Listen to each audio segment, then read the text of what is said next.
classique. PS3 et Ghost of Swords. J'en connais certains que j'ai déjà vu la semaine dernière chez Microsoft, donc je vais essayer de la faire un petit peu différente, c'est un peu plus compliqué. Ce qu'on va vous montrer aujourd'hui, déjà aujourd'hui, ce que vous allez pouvoir jouer, c'est finalement tout le jeu. Alors, c'est pas la version finale du jeu, par contre, on vous laisse aujourd'hui en accéder quand on va jouer à tout le jeu. Il est ouvert. L'idée, c'est que vous puissiez voir qu'est-ce que Prince of Persia, parce qu'on a parlé des vidéos, autre chose. Il y a beaucoup de questions aussi.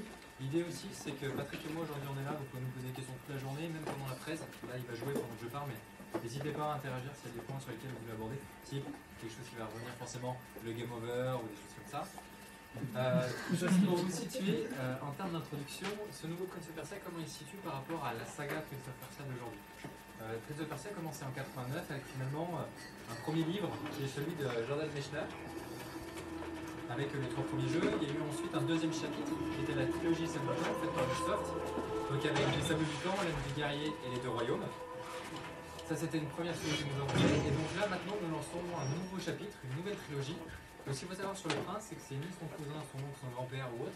Il n'a juste rien à voir avec tous les précédents princes. C'est un prince de Perse parmi d'autres. En termes d'univers, donc on est toujours sur le côté féerique, mille et une nuits. Pourquoi cette direction artistique qu'on appelle chez nous l'art illustratif, qui est une forme finalement très évoluée, très avancée du cel shading. Quand on zoome très fort sur les personnages, on peut le voir, on voit vraiment beaucoup de détails, de textures. On ne peut pas avoir dans du cel shading qui est finalement très beau, très stylisé, mais qui est finalement aussi très fauve en termes de texture. Pourquoi ce design? Alors tout simplement parce que ça nous permettait, enfin du moins aux développeurs, d'exprimer ce côté féerie et mille et une nuits, beaucoup plus qu'un Assassin's Creed, qui, vous savez tous, sont des marques clairement très cousines. Donc on a voulu différencier vraiment Assassin's Creed avec son côté très photoréaliste et très réel finalement, puisqu'on est collé à l'actualité, à Prince of Persia qui est pour le coup très imaginaire. Donc c'est pour ça qu'on a un design vraiment très particulier et propre dans aucun jeu.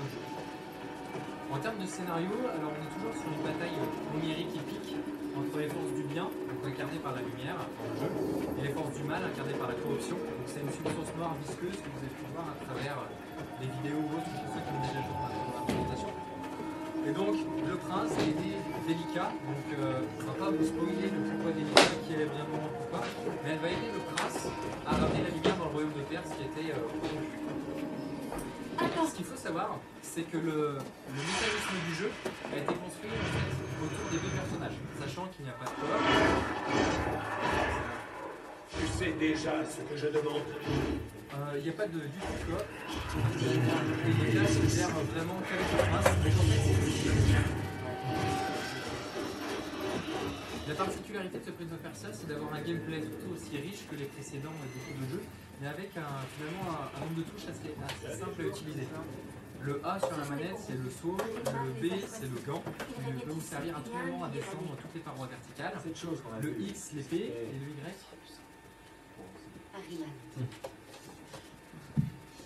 Donc, et le Y pour utiliser Elika. Tous les mouvements se font en appuyant pour Elika, par exemple le double saut, là, typiquement, se fait juste avec une pression de Y. La conception d'Elika, c'est pas d'avoir eu un personnage secondaire un petit peu boulet, comme on peut l'avoir dans certains jeux, sans en citer. Ça a vraiment été d'avoir un personnage qui se gère tout seul, qui ne se perd jamais, qui est toujours là pour le prince, et qui réagit instantanément. Si le prince appuie sur Y, Elika agit obligatoirement, que ce soit sur des doubles sauts, que ce soit des combos avec les boss, donc là vous en voir juste après. Et au niveau des combos, notamment avec le boss, vous allez pouvoir enchaîner avec ces 4 touches jusqu'à 14 combos consécutifs, sachant que chaque combinaison de touches fait un combo spécifique. Donc là, Patrick, j'espère qu'il le fera tout à l'heure, on peut se permettre d'utiliser qu'Elika. Donc on verra que des combos d'Elika et c'est très artistique.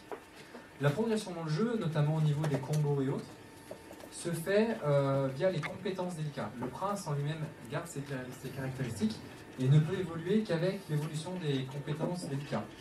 Ça peut se faire grâce à la collecte des graines de lumière qu'on verra tout à l'heure, qui est finalement une deuxième partie du jeu, alors qui n'est pas pour rajouter de la vie artificielle ou autre, c'est vraiment de refaire découvrir certaines parties du monde sur lesquelles on n'avait pas accès. Donc ça c'est un game over, on en reviendra plus derrière, puisqu'on en a bien parlé déjà la semaine dernière.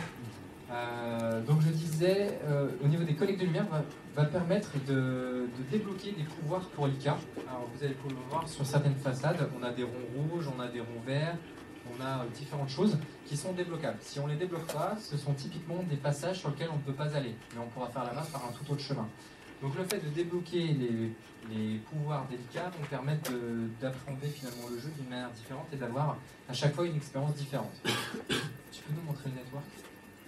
Donc là, comme vous pouvez voir aussi, à la différence des anciens Prince of Persia qui étaient linéaires et d'autres jeux type Devil May Cry ou autres, le fait d'avoir un jeu linéaire, c'est génial pour avoir 100% de l'action, c'est Hollywood partout comme un code ou autre. Mais d'un autre côté, une fois qu'on a fait le jeu, il n'y a plus de rejouabilité et c'est pas plus simple que ça de le refaire. Là, le Prince of Persia, c'est voulu non pas d'aller sur un Assassin's Creed complètement ouvert, mais de proposer plusieurs chemins, sachant qu'à tout moment, on peut les rejoindre. Et aussi, ce qui est important, c'est comme le but du jeu, c'est finalement d'évacuer la corruption du chemin. C'est-à-dire que si on l'enlève ici, ça veut dire que ça en répartit plus sur les autres côtés. Donc à chaque fois qu'on refait le jeu, on n'a pas vraiment les mêmes chemins, les mêmes pièges. Donc on a différents pièges à différents niveaux. Plus on progresse dans le jeu, plus les pièges sont durs, plus ils sont nombreux. Et plus il y a de la corruption forcément. Et donc le fait de choisir un chemin plutôt qu'un autre va influencer aussi l'histoire globale.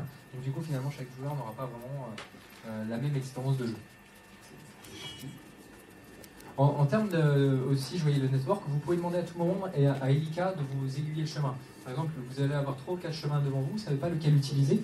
Donc là, vous allez demander à Elika, voilà, en appuyant sur Y, elle vous montre le chemin à prendre en fonction de ce que vous avez choisi sur le network. Donc c'est une sorte de guide qui permet à tout joueur, à un moment quand il ne se retrouve pas, d'avoir son chemin indiqué. Ensuite, au niveau du système du Game Over, parce qu'on en parlait tout à l'heure rapidement, on a vu notamment pas mal de retours des communautés nous disant que finalement Prince of Persia c'était peut-être un peu simple par rapport à ce qu'était Prince of Persia, les sables du temps c'était super bien parce qu'on peut remonter le sable, ainsi de suite. Là en fait, la nouveauté et ce qu'on trouve vraiment génial finalement dans le système où Elika sauve le prince, c'est que d'une manière un petit peu archaïque, les jeux, habituellement, on perdait, on avait un écran game over, et puis ensuite, continue, oui ou non. Ce qui finalement sortait le joueur de son expérience de jeu, et reprenait à un point de sauvegarde qui soit plus ou moins loin de là où on avait perdu. Je prendrai l'exemple de Rainbow Six Vegas, parce que j'ai bossé dessus, où on avait des points de sauvegarde qui avaient parfois un quart d'heure d'écart entre les deux. Ce qui est quand même vraiment hyper frustrant en tant que joueur de se refaire finalement 10 minutes de jeu qu'on avait déjà fait. Donc là, la nouveauté de Prince of Persia, c'est finalement, à chaque fois qu'Elida, voilà, typiquement là, il a perdu, c'est finalement un écran de game over, même s'il est imagé. Et l'avantage de ce système-là, c'est qu'il conserve le joueur dans son expérience de jeu. Ça, c'est le premier point. Et le deuxième, en termes de point de sauvegarde, c'est finalement un point de sauvegarde mobile.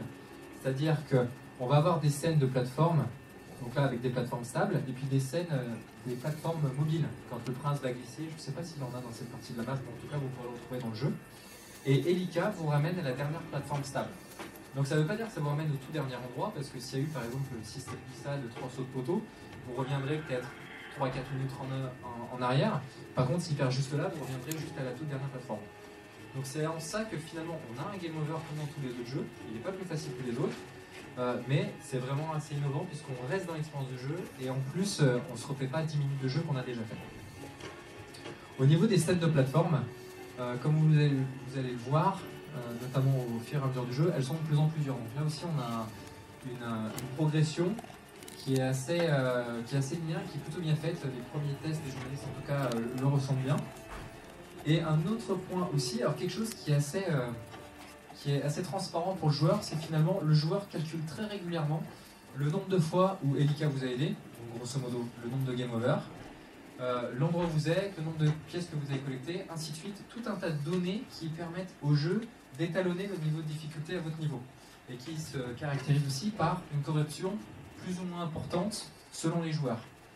Là en l'occurrence c'est sur un chemin qui est au tout début du jeu, donc évidemment des trappes, des pièges de corruption, il n'y en a pas encore beaucoup, mais sur la fin du jeu il y en a partout et surtout des très agressifs, parce que si vous passez à côté de la corruption, elle essaye de vous attraper très régulièrement.